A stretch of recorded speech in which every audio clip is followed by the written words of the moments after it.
Hey, so here we are, the beginning of week 3. Crazy. Didn't think it would last 2 weeks, and now we are at week 3, and it's going to go until April 30th, and it's not even April yet. Miss all of you very much, but let's keep connecting, keep pushing, gotta keep filling your brain. We are on chapter 5. I'm on page 68. Outsiders. I woke up late in the afternoon. For a second, I didn't know where I was. You know how it is when you wake up in a strange place and you wonder where in the world you are, until memory comes rushing over you like a wave. I half convinced myself that I had dreamed everything that had happened the night before. I'm really home in bed, I thought. It's late and both Derry and Soda Pop are up. Derry's cooking breakfast, and in a minute he and Soda will come in and drag me out of bed, wrestle me down and tickle me until I think I'll die if they don't stop. It's me and Soda's turn to do the dishes after we eat, and then we'll all go outside and play football. Johnny and Two-Bit and I'll get Derry on our side, since Johnny and I are so small and Derry's the best player. I'll go like the usual weekend morning. I tried telling myself that for a while I lay on the cold rock floor, wrapped up in Dally's jacket and listening to the wind rushing through the trees, dry leaves outside. Finally, I quit pretending and I pushed myself up. I was stiff and sore from sleeping on that hard floor, but I had never slept so soundly. I was still groggy. I pushed off Johnny's jeans jacket, which had somehow got thrown over me, and blinked, scratching my head. It was awful quiet, just the sound of rushing wind in the trees. And suddenly I realized that Johnny wasn't there. "Johnny!" I called loudly, and that old wooden church echoed, "Johnny! Johnny!" I looked around wildly, almost panic-stricken, but then I caught sight of some crooked lettering written in the dust on the floor. "Went to get supplies. Be back soon. J.C." I sighed and I went to the pump to get a drink. The water from it was like liquid ice and it tasted funny, but it was water. I splashed some on my face and that woke me up pretty quick. I wiped my face off on Johnny's jacket and sat down on the back steps. The hill the church was on dropped off suddenly about 20 feet from the back door, and you could see for miles and miles. It was like sitting on the top of the world. When you haven't gotten anything else to do, you remember things in spite of yourself. I could remember every detail of the whole night, but it had the unreal quality of a dream. It seemed much longer than 24 hours since Johnny and I had met Dally at the corner of Pickett and Sutton. Maybe it was. Maybe Johnny had been gone a whole week and I just slept. Maybe he had already been worked over by the fuzz and was waiting to get the electric chair, since he wouldn't tell where I was. Maybe Dally had been killed in a car wreck or something, and no one else would ever know where I was, and I'd just die up here, alone, and turn into a skeleton. Sweat ran down my face and back, and I was trembling. My head swam. I leaned back and closed my eyes. I guess it was partly delayed shock. Finally, my stomach calmed down, and I relaxed a little, hoping that Johnny would remember cigarettes. I was scared, sitting there all by myself. I heard someone coming up through the dead leaves toward the back of the church. I ducked outside the door, and then I heard a whistle, long and low, ending in a sudden high note. I knew that whistle well enough. It was used by us and the Shepherd gang for, "Who's there?" I returned it carefully, then darted out the door so fast that I fell off the steps and sprawled flat under Johnny's nose. I propped myself on my elbows and I grinned up at him. "Hey, Johnny, fancy meeting you here." He looked down at me over a big package. "I swear, pony boy, you're getting to act more like Two-Bit every day." I tried unsuccessfully to cock an eyebrow. "Who's acting?" I rolled over and sprang up, happy that someone was there. "What'd you get?" Come on inside. Dally told us to stay inside. We went in. Johnny dusted off a table with his jacket and started taking things out of the sack and lining them up neatly. A week's supply of bologna, 2 loaves of bread, a box of matches, Johnny went on. I got tired of watching him do it all, so I started digging into the sack myself. Whee! I sat down on a dusty chair. A paperback copy of Gone with the Wind? How'd you know I always wanted one? Johnny reddened. I remember you saying something about it once, and me and you went to see that movie, remember? I thought maybe you could read it out loud and help kill the time or something. Gee, thanks! I put the book down reluctantly. I wanted to start it right then. Peroxide? A deck of cards? Suddenly I realized something. Johnny, you ain't thinking of... Johnny sat down and pulled out his knife. We're going to cut our hair, and you're going to bleach yours. He looked at the ground carefully. They'll have our descriptions in the paper. We can't fit 'em. Ah, no! No, Johnny! Not my hair! It was my pride. It was long and silky just like Soda's, only a little redder. Our hair was tough. We didn't have to use much grease on it. Our hair labeled us greasers, too. It was our trademark. The one thing we were proud of. Maybe we couldn't have Corvairs or Madras shirts, but we could have hair. We'll have to anyway if we get caught. You know the first thing the judge does is make you get a haircut. I don't see why. Dally could just as easily mug somebody with short hair. I don't know either. It's just a way of trying to break us. You can't really do anything to guys like Curly Shepherd or Tim. They've had about everything done to them, and they can't take anything away from them because they don't have anything in the first place. So they cut their hair. I looked at Johnny imploringly. I'm gonna cut mine too and wash the grease out, but I can't bleach it. I'm too dark-skinned to look okay blonde. Come on, pony boy. It'll grow back. Okay, get it over with. Johnny flapped out the razor edge of his switch, took hold of my hair, and started sawing on it. I shuddered. Not too short, Johnny, please. Finally it was over with. My hair looked funny, scattered all over the floor in tufts. It's lighter than I thought it was. Can I see what I look like now? No, we gotta bleach it first. After I sat in the sun for 15 minutes to dry the bleach, Johnny let me look in the old cracked mirror we found in a closet. I did a double take. My hair was even lighter than Soda Pop's. I'd never combed it to the side like that. It just didn't look like me. It made me look younger and scareder, too. Boy, howdy, this really makes me look tough. I look like a blasted pony. Sorry. I looked like a blasted pansy. I was miserable. Johnny handed me the knife. He looked scared, too. Cut the front and thin out the rest. I'll comb it back after I wash it. Johnny, I said tiredly, you can't wash your hair in that freezing water in this weather. You'll get a cold. He only shrugged. Go ahead and cut it. I did the best I could. He went and washed it anyway, using the bar of soap he bought. I was glad I had to run away with him instead of with Two-Bit or Steve or Dally. That would be one thing they'd never think of. Soap. I gave it to Dally's jacket to wrap up in, and he sat shivering in the sunlight in the back steps, leaning against the door, combing his hair back. It was the first time I could see that he had eyebrows. He didn't look like Johnny. His forehead was whiter where his bangs had been. It would have been funny if we hadn't been so scared. He was still shivering with cold. "Oh, I guess," he said weakly, "I guess we're disguised." I leaned back next to him sullenly. "I guess so." "Aw, shoot," Johnny said with fake cheerfulness. "It's just hair." "Shoot, nothing. It took me a long time to get that hair just the way I wanted it. And besides, this just ain't us. It's like being in a Halloween costume we can't get out of."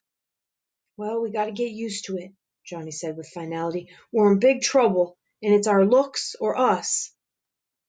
I started eating a candy bar. "I'm still tired." To my surprise, the ground blurred, and I felt tears run down my cheeks. I brushed them off hurriedly. Johnny looked as miserable as I felt. "I'm sorry I cut your hair off, pony boy." It ain't that," I said between bites of chocolate. "I mean, not all of that. I'm just a little spooky. I don't really know what's the matter. I'm just all mixed up." "I know," Johnny said through chattering teeth as we went inside. "Things have been happening so fast." I put my arm across his shoulders to warm him up. "Two-Bit should have been in that one-horse store. Man, we were in the middle of nowhere. The nearest house is nearly 2 miles away. Things were laying out wide open, just waiting for someone slick like Two-Bit to come in and pick 'em up. He could have walked off with half the store." He leaned back beside me, and I could feel him trembling. "Good old Two-Bit," he said in a quavery voice. He must have been as homesick as I was. "Remember how he was wisecracking last night?" I said. Just last night, we were walking Cherry and Marcia over to Two-Bit's. Just last night we were laying in the lot, looking up at the stars and dreaming." "Stop it!" Johnny gasped from between clenched teeth. "Shut up about last night. I killed a kid last night. He could have been over 17 or 18, and I killed him. How do you like to live with that?" He was crying. I held him like Soda had held him the day we found him lying in the lot. "I didn't mean to, but they were drowning you, and I was so scared." He was quiet for a minute. "Sure is a lot of blood in people." He got up suddenly and began pacing back and forth, slapping his pockets. "What are we going to do?" I was crying by then. It was getting dark, and I was cold, and I was lonesome. I closed my eyes and leaned my head back, but the tears came anyway. "This is my fault," Johnny said in a miserable voice. He stopped crying when I started. "For bringing a little 13-year-old kid along. You ought to go home. You can't get into any trouble. You didn't kill him." "No, I'm 14. I've been 14 for a month. And I'm in it as much as you are. I'll stop crying in a minute. I just can't help it." He slumped down beside me. "I didn't mean it like that, Pony boy. Don't cry, Pony. We'll be okay. Don't cry." I leaned against him and bawled until I went to sleep. I woke up late that night. Johnny was resting against the wall, and I was asleep on his shoulder. "Johnny, you awake?" "Yeah." "We ain't gonna cry no more, are we?" "Nope, we're all cried out now. Getting used to the idea. We're gonna be okay now." "That's what I thought," I said drowsily. Then, for the first time since Dally and I had sat down behind those girls at the nightly double, I relaxed. We could take whatever was coming now. The next 4 or 5 days were the longest days I've ever spent in my whole life. We killed time by reading Gone with the Wind and playing poker.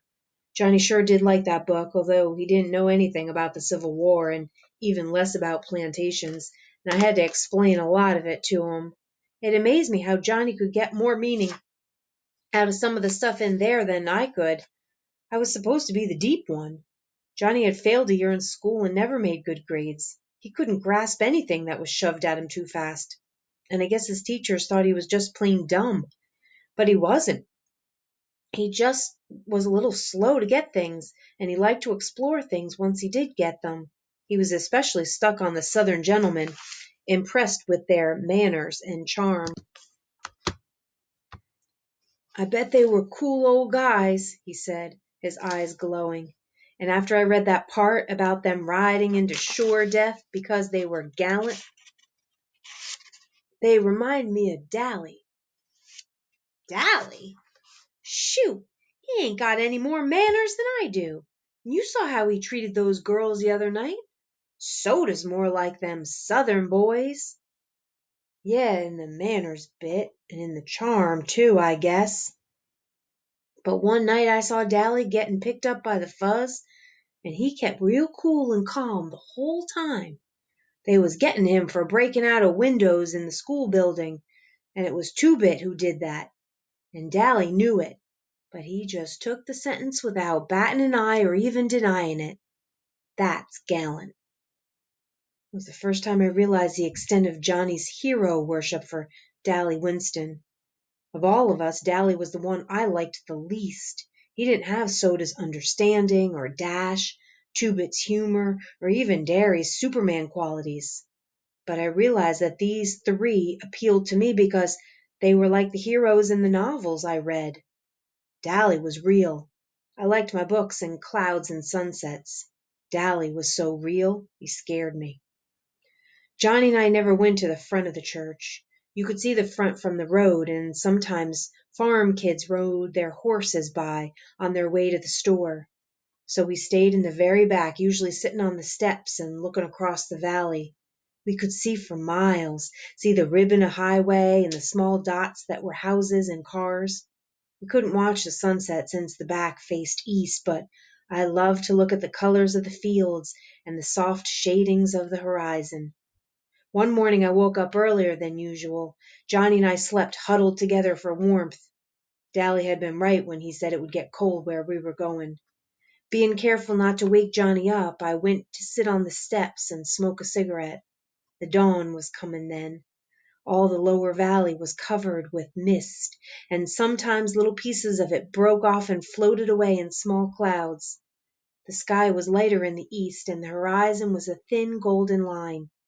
The clouds exchanged from gray to pink, and the mist was touched with gold. There was a silent moment when everything held its breath, and then the sun rose. It was beautiful. Golly, Johnny's voice beside me made me jump. That sure was pretty. Yeah, wishing I had some paint to do a picture with while the sight was fresh in my mind. That mist was what was pretty, all gold and silver. Mm-hmm, I said, trying to blow a smoke ring. Too bad it couldn't stay like that all the time. Nothing gold can stay. I was remembering a poem I read. What? Nature's first green is gold, her hardest hue to hold. Her early leaf's a flower, but only so an hour. Then leaf subsides to leaf, so Eden sank to grief. So dawn goes down to day, nothing gold can stay. Johnny was staring at me. Where'd you learn that? That's what I meant. Robert Frost wrote it. He meant more to it than I'm getting, though.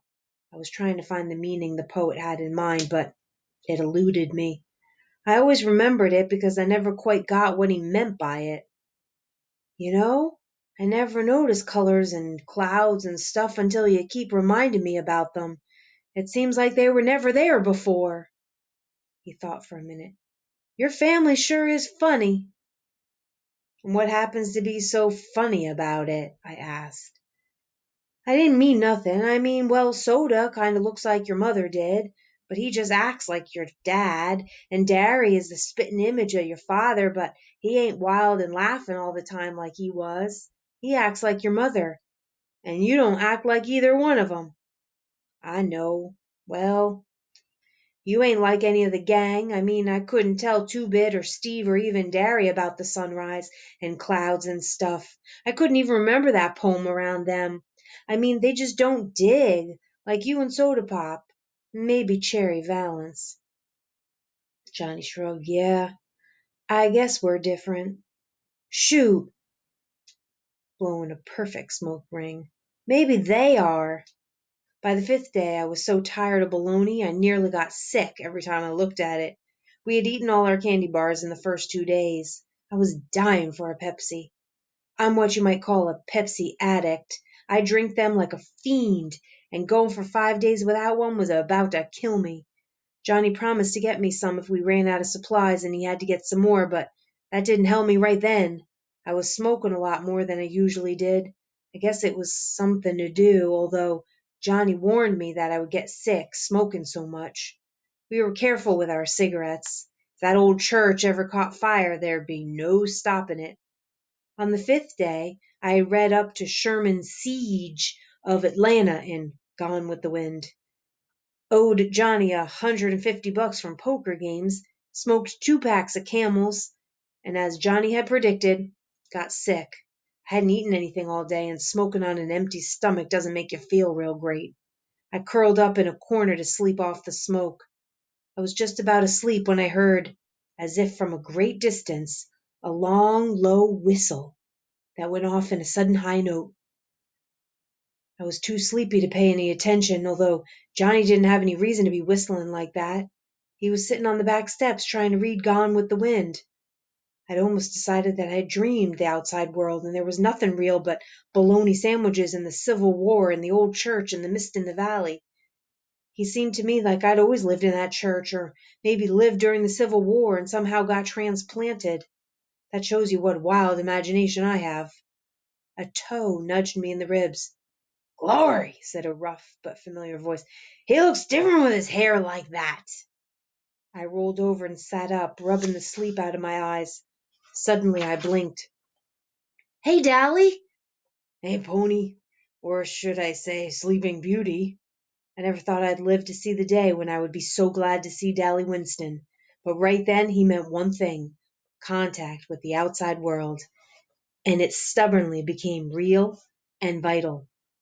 "How's Soda Pop? Are the Fuzz after us? Is Derry all right? Do the boys know where we are? What—" "Hold on, kid," Dally broke in. "I can't answer everything at once. You two want to go get something to eat? I'm skipped breakfast and I'm about starved." "You're starved." Johnny was so indignant he nearly squeaked. I remembered the bologna. "Is it safe to go out?" "Yep." Dally searched his shirt pocket for a cigarette, and finding none, he said, "Got a cancer stick, Johnny Cake?" Johnny tossed him a whole package. "Fuzz won't be looking for you around here," Dally said. "They think you lit out for Texas. I got Buck's T-Bird parked down the road a little ways. Gosh almighty, boys, ain't you been eating anything?" Johnny looked startled. "Yeah? Whatever gave you the idea we ain't?" Dally shook his head. "You're both pale and you lost weight. After this, get out in the sun more. You look like you've been through the mill." I started to say, "Look who's talking," but I decided it would be safer not to. Dally needed a shave. A stubble of colorless beard covered his jaw. He looked like he was the one who had been sleeping in his clothes for a week instead of us. I knew he hadn't seen a barber in months, but it was safer not to get mouthy with Dallas Winston. "Hey, Pony Boy," he fumbled with a piece of paper in his back pocket. "I got a letter for you." "A letter? From who?" "The president, of course, stupid. It's from Soda." "Soda Pop? How did he know—" "He came over to Buck's a couple of days ago for something and found that sweatshirt. I told him I didn't know where you were, but he didn't believe me. He gave me this letter, half of his paycheck to give you. Kid, you ought to see Derry. He's taking this mighty hard." I wasn't listening. I leaned back against the side of the church and read. "Pony Boy, well, I guess you got into some trouble, huh? Derry and me nearly went nuts when you ran out like that. Derry's awfully sorry he hit you. You know he didn't mean it. And then you and Johnny turned up mixing, and with that dead kid in the park, and Dally getting hauled into the station. Well, it scared us something awful. The police came and questioned us, and we told them as much as we could. I can't believe little old Johnny could kill somebody. I know Dally knows where you are, but you know him. He keeps his trap shut and won't tell me nothing. Derry hasn't got the slightest notion where you're at, and it's nearly killing him. I wish you'd come back and turn yourselves in, but I guess you can't since Johnny might get hurt. You sure are famous. You got a paragraph in the newspaper even. Take care and say hi to Johnny for us. Soda Pop Curtis."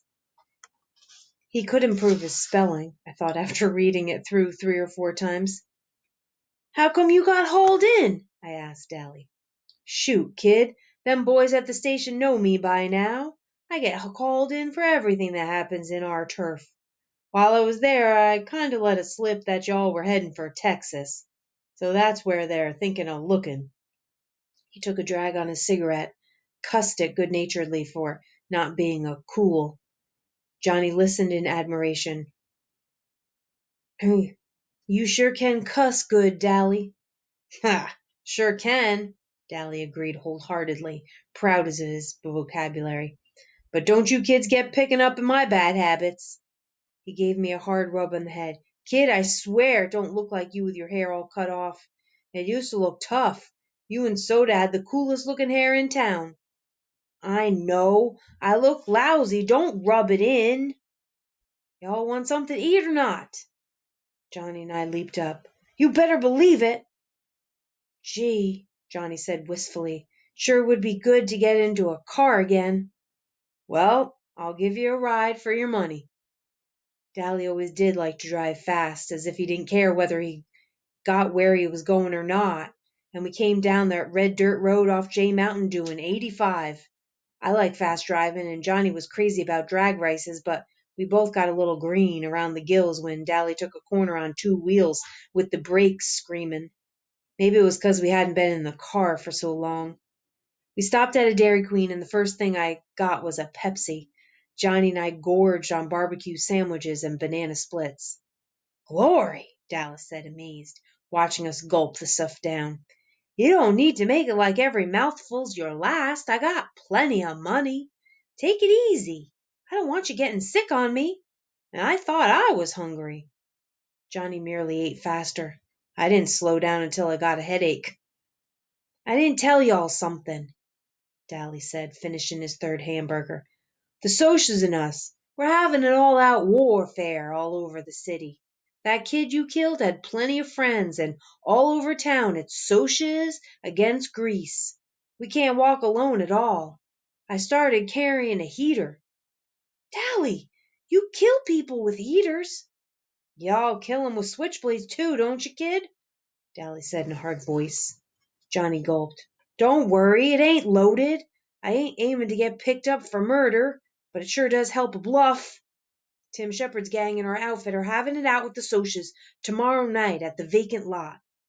We got a hold of the president of one of their social clubs and had a war council. Yeah, Dally sighed, and I knew he was remembering New York. Just like the good old days. If they win, things go on as usual. If we win, they stay out of our territory but good. Two-Bit got jumped a few days ago. Derry and me came along in time, but he wasn't having too much trouble. Two-Bit's a good fighter. Hey, I didn't tell you we got ourselves a spy. A spy? Johnny looked up from his banana split. Who? That good-looking broad I tried to pick up the night you killed the Soch. That redhead. Cherry what's her name.